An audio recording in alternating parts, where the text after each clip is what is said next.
मित्रों नमस्कार।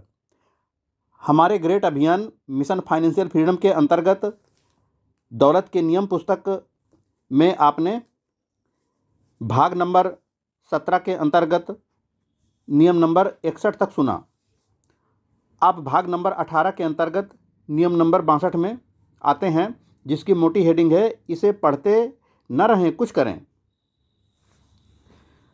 लेखक के कहने का मतलब है कि पुस्तक को सिर्फ पढ़ते ही न रहें, बल्कि उसे अपने आचरण में भी उतारें।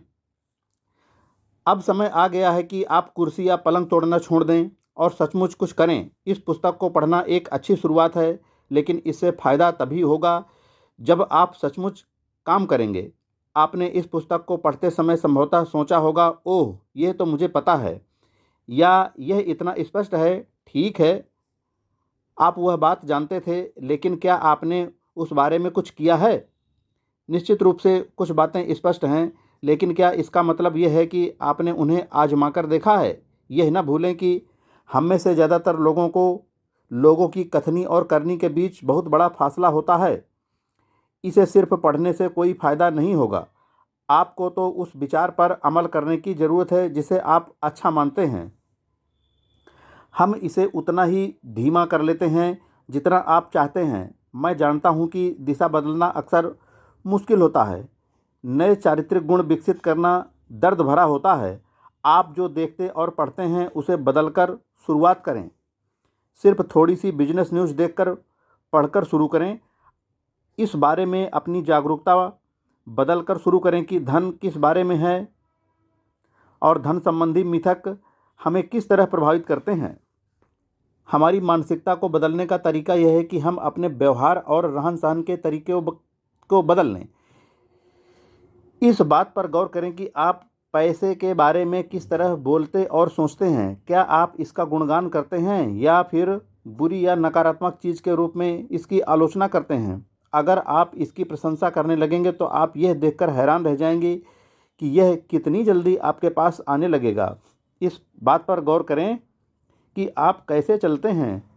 क्या आप कंधे झुकाकर चलते हैं और पराजित मानसिकता व्यक्त करते हैं, या फिर आप तनकर चलते हैं और आत्मविश्वासी दिखते हैं, जैसे आप परिवर्तन के भूखे हों?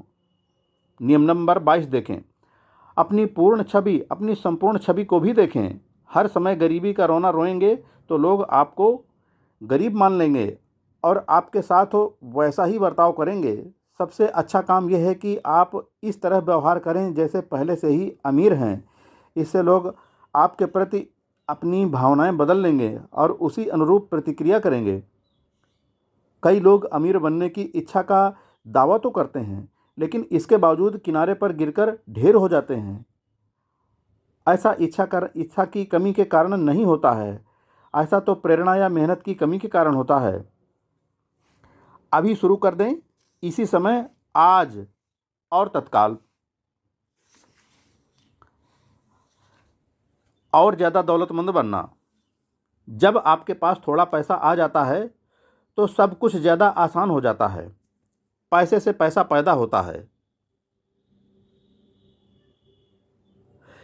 50 पाउंड में आप किसी एंटीक ऑक्शन में ज़्यादा कुछ नहीं खरीद पाएंगे, लेकिन अगर आपके पास 5000 पाउंड हो तो आप बहुत कुछ खरीद सकेंगे। पहला मिलियन बनाना ही मुश्किल होता है। हो गंभीरता से कहें तो आप जब समृद्धि की ओर चल पड़ते हैं तो बैठकर अपने पैसे गिनना कतई अच्छा विचार नहीं है।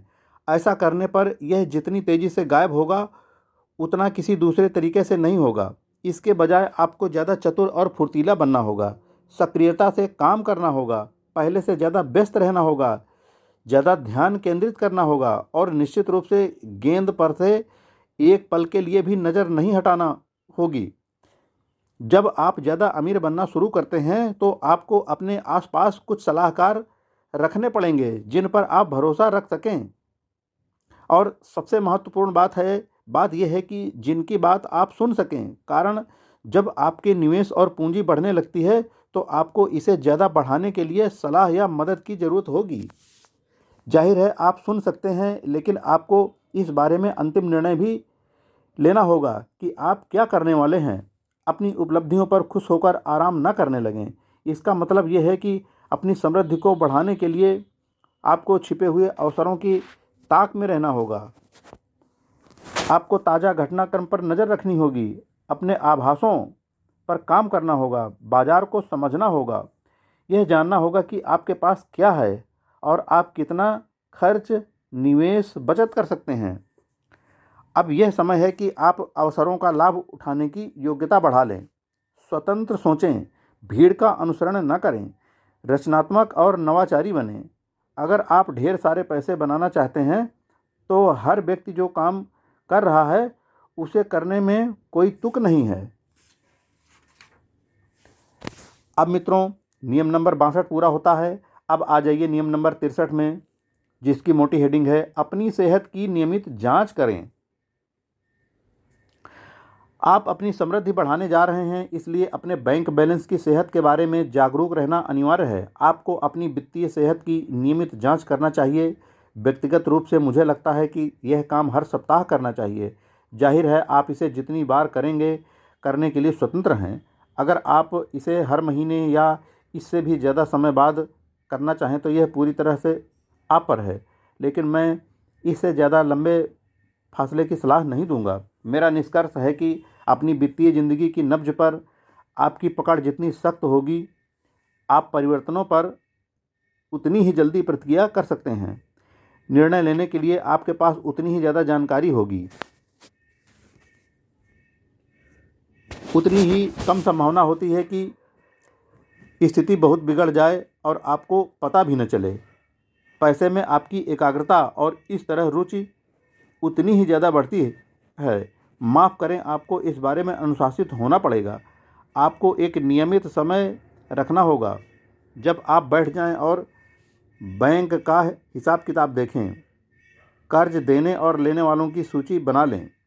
क्रेडिट कार्ड बैलेंस और आमदनी की जांच कर लें। उन चेक्स की जांच कर लें जो अभी तक बैंक में नहीं लगे हैं, यानी जो आपने काट तो दिए हैं लेकिन जिनकी राशि की कटौती आपके खाते से नहीं हुई है। यह जांच कर लें कि आपको कौन सी भावी आमदनी होगी और निकट भविष्य में कौन से बड़े खर्च आ सकते हैं। अपने स्टैंडिंग ऑर्डर की जांच कर लें। पेंशन योगदान की जांच कर लें। निवेशों की जांच कर लें। अगर आपने कोई लोन लिया हो तो उसकी जांच कर लें। यदि ओवरड्राफ्ट हो तो उसकी जांच कर लें। मैं जानता हूँ मैंने कहा था कि ओवरड्राफ्ट नहीं होना चाहिए, लेकिन आप भी तो इंसान हैं। अगर आप ये काम नहीं करते हैं तो पैसा रिस जाएगा। कर्ज को भुला देने से वह उतर नहीं जाता है।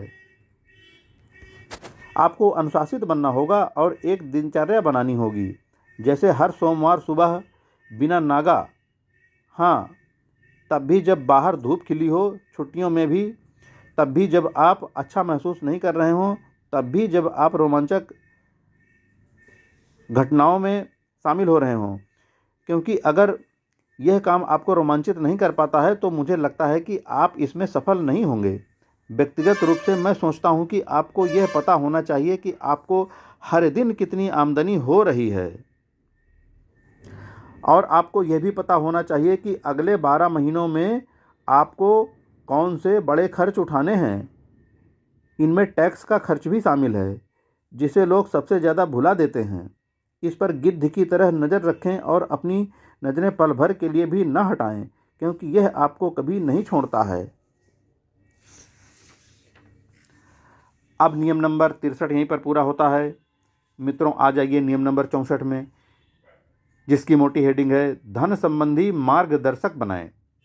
जब मैं पुस्तकें नहीं लिखता हूँ तो सही मायने में काम करता हूँ। दरअसल मेरे बहुत से काम हैं जिनमें कंपनियां चलाना भी शामिल है। ज्ञान के मामले में मैं मूर्ख नहीं हूँ, मगर मैं जानता हूँ कि बहुत सी ऐसी चीज़ें हैं जो मुझे मालूम होनी चाहिए लेकिन नहीं मालूम, और ऐसी लाखों चीज़ें हैं जो मुझे पता भी नहीं है कि मुझे नहीं मालूम।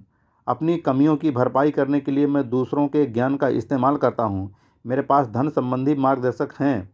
दरअसल मेरे पास सभी तरह की स्थितियों के लिए मार्गदर्शक हैं, लेकिन हम इस वक्त सिर्फ धन संबंधी मार्गदर्शकों की तक ही सीमित नहीं रहेंगे। आपको धन संबंधी मार्गदर्शकों का सहारा क्यों लेना चाहिए? समझिए, एक एक पॉइंट में दिए गए हैं। वे आपको अधिक व्यापक अनुभव का लाभ देते हैं। वे आपसे अपने विचार स्पष्टता और संक्षिप्तता से प्रस्तुत करवाते हैं। इस कारण आपको अपने काम के बारे में काफ़ी समय तक और गंभीरता से सोचना पड़ता है। उनके सामने आपको अपने कामों को तार्किक साबित करना होता है। इससे आपके लिए सनक भरे काम करना मुश्किल हो जाता है। जवाब, सलाह, विचार और क्या आपने इस बारे में सोच लिया है जैसी राय देने के लिए वे हमेशा उपलब्ध होते हैं। वे व्यक्तिगत रूप से आप पर पूरा ध्यान देंगे ताकि आप उनकी सामूहिक सलाह से लाभ उठा सकें। समाचार एकत्रित करने वाली सेवा की तरह वे स्वतंत्र हैं, इसलिए उनका कोई निहित स्वार्थ नहीं होगा कि आप उनके प्रतिस्पर्धी बन सकते हैं। वे स्वतंत्र हैं, इसलिए वे आपकी टीम में रहकर निष्ठावान समर्थन देंगे। कई सफल उद्यमी बिजनेस की शुरुआत में मार्गदर्शकों का सहारा लेते हैं। वे किसी ऐसे व्यक्ति को खोज लेते हैं जो अपना बिजनेस शुरू करने और चलाने में सफल हो चुका है। फिर वे उससे पूछते हैं कि क्या वे नए उद्यमियों को अपना मार्गदर्शन और सलाह देने के लिए तैयार हैं, और कई बार संपर्क और अन्य चीज़ों के लिए भी। ज़्यादातर अनुभवी बिजनेसमैन इस प्रस्ताव को मान लेते हैं। उन्हें अपनी विशेषज्ञता दूसरों तक पहुंचाना अच्छा लगता है। उन्हें इसमें आनंद आता है। हाँ, मैं समझ सकता हूँ आपके मन में कुछ सवाल होंगे, पूछ लें। मुझे किस तरह के मार्गदर्शक की ज़रूरत है? वे मुझे कहाँ मिलेंगे? मुझे उन पर कितना खर्च करना होगा? अगर मैं उनकी सलाह से सहमत नहीं होता हूँ तो क्या मैं उनकी बात को नज़रअंदाज कर सकता हूँ? धन संबंधी मार्गदर्शक के रूप में आपको ऐसे लोगों की ज़रूरत है जो खुद पैसा बनाकर अपनी वित्तीय निपुणता साबित कर चुके हैं।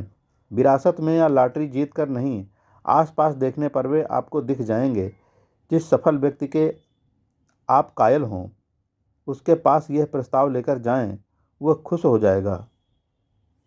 इसमें आपको एक साल में 4 अच्छे लंच से ज़्यादा खर्च नहीं आएगा। आप उन्हें लंच पर ले जाते हैं, बदले में वे आपको सलाह, जानकारी, सुझाव, चेतावनी, समर्थन और प्रोत्साहन देते हैं।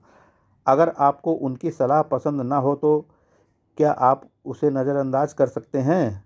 हाँ, जाहिर है आप कर सकते हैं। मैंने एक बार किया था, बस एक बार। उस सलाह को नज़रअंदाज करने की मुझे भारी कीमत चुकानी पड़ी।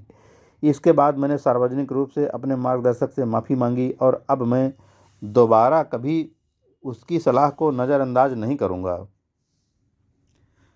मित्रों, नियम नंबर 64 यहीं पर पूरा हुआ। अब नियम नंबर 65 की बात अगले भाग में की जाएगी।